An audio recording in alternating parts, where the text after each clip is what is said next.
বিনা টাকায় হজের সওয়াব কারা কারা চান? বিনা টাকায়, টাকা লাগবে না, সবাই চাই না?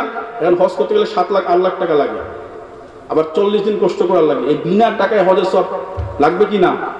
আবু দাউদ শরীফের হাদিস, হাদিস নাম্বার 558। আল্লাহর নবী সাল্লাল্লাহু আলাইহি সাল্লাম বলেন, মান খারাজা ফি বাইতিহি, আমার কোন উম্মত যদি তার ঘর থেকে বের হলো মুতাত্তাহিরান, পবিত্রতা অর্জন করে, ইলা সালাতিন মাকতুবা, আল্লাহ তাআলার কোন ফরজ আদায় করার জন্য। আপনি নিজের ঘর থেকে ওযু করে আল্লাহ তাআলার মসজিদে গেলেন নামাজ আদায় করার জন্য। এই যে আপনি ঘর থেকে বের হয়ে আল্লাহ তাআলার ঘর মসজিদে গেলেন, এই যাওয়ার কারণে আল্লাহর নবী বলেন ফাআজরুহু কাজিল হজ্জিল মুহরিমি, ইহরাম বাঁধে হজ আদায় করলে যা সওয়াব হয় আল্লাহ তাআলা ওই ব্যক্তির আমলনামার মধ্যে একটা হজ আদায় করার সওয়াব লিখে দিয়ে দেন। ওমান খরাজা ইলা তাসবিহিদ দুহা লা ইউসিবুহু ইল্লা ইয়াহু, আর যে উম্মত তাসবিহের নামাজ আদায় করার জন্য আল্লাহ তাআলার ঘর মসজিদে যায়, আল্লাহর নবী বলেন ফাআজরুহু কাজরিল মুহরিমি, একটা উমরা আদায় করলে যা সওয়াব হয় আল্লাহ তাআলা তার আমলনামার মধ্যে সেই সওয়াব লিখে দিয়ে দেন। আদায় করব তো নামাজ? অবশ্যই আদায় করব। এই যে আপনি নামাজ আদায় করতে আসছেন না, নামাজ আদায় করার থেকে এই বাড়ি ফিরে যাওয়া পর্যন্ত পুরো সময়টা আল্লাহ তাআলা আপনাকে নামাজের সওয়াব দিতেই থাকে। তাই নামাজ আদায় করব তো ইনশাআল্লাহ।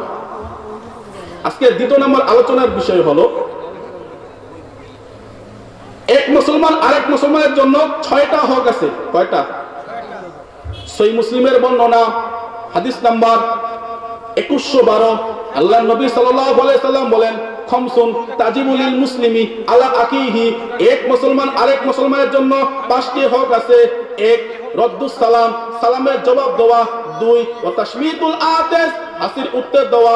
3 ওয়া ইজাবাতুদ দাওয়া, বান্দা যদি কেউ দাওয়াত দেয় সেই দাওয়াত গ্রহণ করা। 4 ওয়া ইয়াদাতুল মারিজ, কেউ যদি অসুস্থ হয়ে যায় তাকে দেখতে যাওয়া। 5 ওয়া ইত্তিবাউজ জানাজা, কোন মানুষ যদি মারা যায় তার জানাজায় গিয়ে শরীক হওয়া। আরেক হাদিসে আসছে হকুল মুসলিমি আলাল মুসলিমি সিত্তুন, এক মুসলমান আরেক মুসলমানের জন্য হক হলো 6টা। ইদা ইস্তান সোহাকা ফাংসালাহু, কোন মুসলমান যদি কারো কাছ থেকে কল্যাণ কিছু চায় তার জন্য কল্যাণ কিছু করা। এই 6টা হক কার? এক মুসলমান আরেক মুসলমানের প্রতি। এই 6টা হকের মধ্যে একটা হক হলো, কেউ যদি অসুস্থ হয়ে যায় তাকে কি যাওয়া? দেখতে যাওয়া। অসুস্থ ব্যক্তি যদি আপনি দেখতে যান আপনার লাভ কি হবে? সহিহ মুসলিমের বর্ণনা, হাদিস নাম্বার 2568। আল্লাহর নবী সাল্লাল্লাহু আলাইহি সাল্লাম বলেন, ইন্নাল মুসলিমা ইদা আখাহুল মুসলিমা লাম ইয়াজাল ফি খরফাতিল জান্নাহ হাত্তা ইয়ারজিয়া। আপনি কোন অসুস্থ ব্যক্তিকে দেখতে গেলেন, আপনার দেখতে যাওয়া থেকে শুরু করে ফিরে আসা আগ পর্যন্ত আধা ঘন্টা 1 ঘন্টা যে আপনার সময় নষ্ট হলো, লাম ইয়াজাল ফি খরফাতিল জান্নাহ হাত্তা ইয়ারজিয়া, পুরো সময়টা আপনি আল্লাহর জান্নাতের ফল পেয়েছেন। তিরমিজি শরীফের বর্ণনা, হাদিস নাম্বার 2008।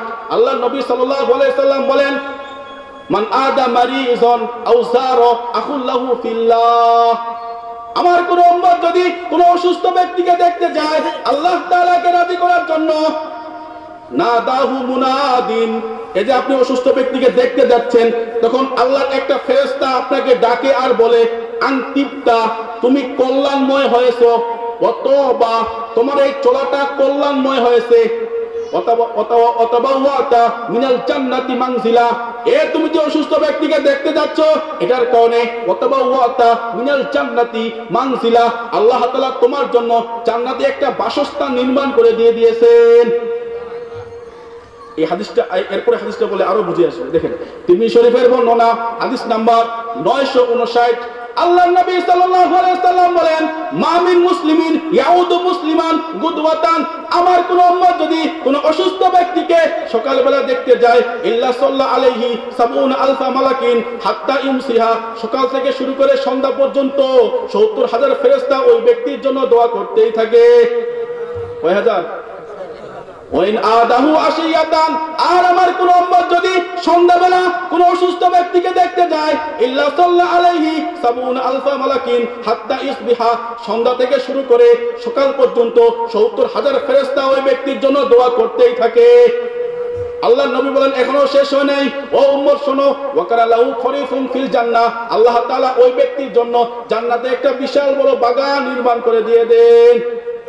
তাহলে অসুস্থ ব্যক্তিকে দেখতে গেলে জান্নাতে আল্লাহ বাগান তৈরি করে দেন, অসুস্থ ব্যক্তিকে দেখতে গেলে 70,000 ফেরেশতা দোয়া করে, অসুস্থ ব্যক্তিকে দেখতে গেলে আল্লাহ জান্নাতে একটা বাসস্থান নির্মাণ করে দিয়ে দেন। দেখতে যাব কি না? মুসলমানের আরেকটা হক হলো জানাজার নামাজে কি হওয়া? শরীক হওয়া। কোন নামাজে? জানাজার নামাজে শরীক হলে লাভ কি হবে? বুখারী শরীফের হাদিস নাম্বার 47। আল্লাহ নবী সাল্লাল্লাহু আলাইহি সাল্লাম বলেন, মা মিন মানিত্তাবা, আমার কোন উম্মত যদি কারো জানাজার নামাজের মধ্যে শরীক হলো, এটা দুই অবস্থা, হয়তো আপনি শুধু তার জানাজার নামাজটা পড়বেন অথবা দাফন কার্যের মধ্যে শরীক হবেন। কেউ হয়তো দুটোটাই করে, কেউ হয়তো একটা করে। আল্লাহ নবী সাল্লাল্লাহু আলাইহি সাল্লাম বলেন, হাত্তা ইসাল্লা আলাইহা, আমার কোন উম্মত যদি কারো জানাজার নামাজ আদায় করে ওয়া ইয়াফরুগা মিন দাফনিহা, এবং তার দাফন কার্যের মধ্যে শরীক হয়, জানাজার নামাজও আদায় করলেন, দাফন কার্যের মধ্যেও শরীক হলেন, আল্লাহর নবী বলেন, ফা ইন্নাহু ইয়ারজু মিনাল আজরি বিকিরাতিন, কুল্লু কিরাতিন মিসলু উহুদিন, 2 উহুদ পরিমাণ সওয়াব আল্লাহ তাআলা আপনার আমলনামার মধ্যে লিখে দিয়ে দেন। ওমান সাল্লাহ, আর যে উম্মত শুধু জানাজার নামাজটা আদায় করছে, সুম্মা রাজা ক্বাবলা আন তুদফানা, সে দাফন কার্যের মধ্যে শরীক হয় নাই, আল্লাহর নবী বলেন, ফা ইন্নাহু ইয়ারজু বিকিরাত, আল্লাহ তাআলা ওই ব্যক্তির আমলনামার মধ্যে 1 কিরাত পরিমাণ সওয়াব লিখে দিয়ে দেন। তাহলে জানাজার নামাজ পড়বো তো? মুসলমানের হকের মধ্যে আরেকটা হলো রদ্দুস সালাম, সালামের কি দেওয়া? জবাব দেওয়া। আপনি সালামের দিলেই ফায়দা কি হবে? সহিহ তারগিব একটা কিতাব আছে, ওই কিতাবের 2720 নম্বর হাদিসের বর্ণনায় আসছে, হুযায়ফা রাদিয়াল্লাহু তাআলা আনহু হাদিসটি বর্ণনা করতেছেন। আল্লাহর নবী বলেন, ইন্নাল মুমিনা ইযা লাকিয়াল মুমিনা, যখন এক ঈমানদার আরেক ঈমানদারের সঙ্গে সাক্ষাৎ করে, ফাসাল্লিম আলাইহি, সর্বপ্রথম সালাম দিবে, ওয়া আখাযা বিয়াদিহি, এরপরে তার হাত ধরবে, ফাসাফাহা, মুসাফা করবে। কোন মুসলমানকে সালাম দে আর তার সঙ্গে মুসাফা করে, তারা সরত খতয়াহুমা কাতারা সরত ওয়ারকুশ শাজারি, গাছের পাতা যেভাবে ঝরে পড়ে যায়, ওই দুই ঈমানদারের গুনাহগুলো সেভাবে ঝরে পড়ে যায়। সালাম দেওয়া সহজ কাজ না? মুসাফা করা সহজ কাজ না? সালাম দেব তো? করব তো? আল্লাহ নবী সাল্লাল্লাহু আলাইহি সাল্লাম যখন মক্কা থেকে হিজরত করে মদিনায় যায়, তখন সর্বপ্রথম 4টি ভাষণ দিবেন।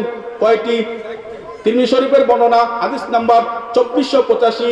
আব্দুল্লাহ ইবনে সালাম রাদিয়াল্লাহু তাআলা আনহু বলেন, আল্লাহর নবী যখন মদিনায় যায়, সর্বপ্রথম 4টি ভাষণ দেন। 1 নাম্বার, ইয়া আইয়ুহান নাস, হে জনগণ, আফসুস সালাম, তোমরা একে অপরকে সালাম দাও। 2 ওয়া আতিমুত তাওয়াম, একে অপরকে খানা খাওয়াও। 3 ওয়া সাল্লু ওয়ান নাসু নিয়াম, দুনিয়ার মানুষ যখন ঘুমিয়ে যায়, তুমি শেষ রাতে তাহাজ্জুদ পড়ার জন্য উঠে যাও, তাহাজ্জুদের নামাজ আদায় করো। 4 ওয়াসিলুল আরহাম, রক্তের সম্পর্কগুলোকে ছিন্ন করিও না, আত্মীয়তার সম্পর্কগুলোকে ছিন্ন করিও না। আমার কোন উম্মত যদি এই 4টা কাজ করে, তাদখুলুনাল জান্নাতা বিসালাম, আল্লাহর জান্নাতে সে নিরাপদে প্রবেশ করে দিবে। কয়টা কাজ? 1 নাম্বার কি আছে? সালাম দেওয়া। কি দেওয়া? সালাম দেওয়া। সালামের প্রশ্ন উঠে গেছে, মুরব্বীরা বসে থাকে ছোটদের কাছ থেকে সালাম নেওয়ার জন্য। এই কাজ করবেন না, অবশ্যই কি দিবেন? সালাম দিবেন। সালাম দেওয়ার ফায়দা কি দেখেন। আনাস রাদিয়াল্লাহু তাআলা আনহু বলেন, এটাও তিরমিজি শরীফের হাদিস, হাদিস নাম্বার 2698। আনাস বলেন, আল্লাহ নবী আমাকে বলছেন, ও আনাস, ইদা দাখালতা আলা আহলিকা, আনাস তুমি যখন তোমার ঘরে যাবা, ফাসাল্লিম আলাইহি, তোমার পরিবারের সদস্যকে সালাম দিবা। এই সালাম দেওয়ার দ্বারা ফায়দা কি হবে? ইয়াকুনু বারাকাতান আলাইকা ওয়া আলা আহলি বাইতিকা, এই সালামটা তোমার জন্য বরকত হবে, তোমার পরিবারের জন্য বরকত হবে।